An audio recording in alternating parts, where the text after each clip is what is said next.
Now to New York, where there is a grim situation unfolding. Families are being forced to wait more than a week to receive their loved ones' remains because there's such a backup.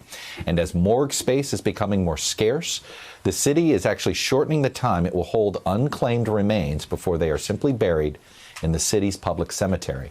Now the medical examiner's office is holding bodies for just 14 days before they're buried in the Potter's Field on Hart Island.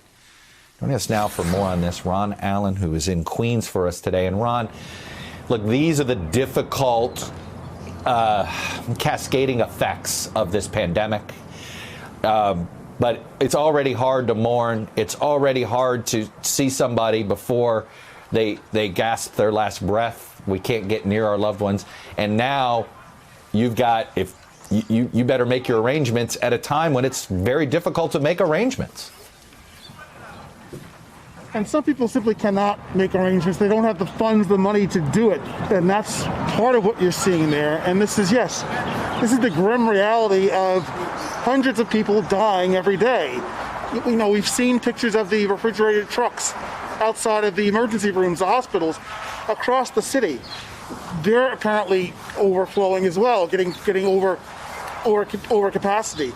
It's just a really harsh problem, and I think a lot of the bodies that you see going to that public mortuary, that public burial, are simply people who can't be accounted for. Because again, there is this disconnection between families and their loved ones who are suffering in the hospitals. And just on this issue of reopening the country, Governor Cuomo today had a few things to say about that I thought were interesting, Jack. He talked about the need for more testing. And this has been a big issue, of course, between Washington and New York and the other states. Yeah.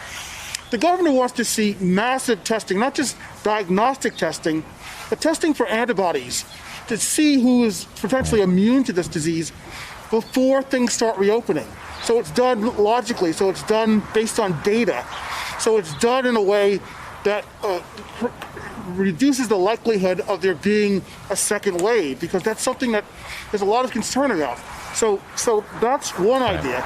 The other thing he said is that there really needs to be more analysis of why there wasn't more of a warning back in January and December when this thing was hitting China and other places and getting to the United States. Right. Now, he didn't specifically point the finger at the president and Washington, but clearly that's on the radar.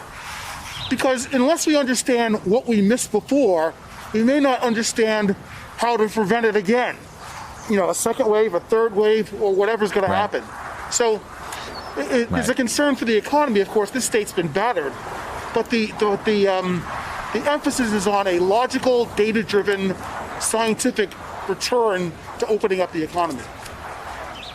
And none of that, Ron, it is so important. Everything comes back to testing. The initial error, the initial mistake, we're here because of our inability to test. And until we can't open the government, we can't open any of this until we know who's got the antibodies and who doesn't, unless there's some magical vaccine that shows up tomorrow, which we know isn't the case. Ron? Hey there, I'm Chris Hayes from MSNBC. Thanks for watching MSNBC on YouTube. If you want to keep up to date with the videos we're putting out, you can click subscribe just below me or click over on this list to see lots of other great videos.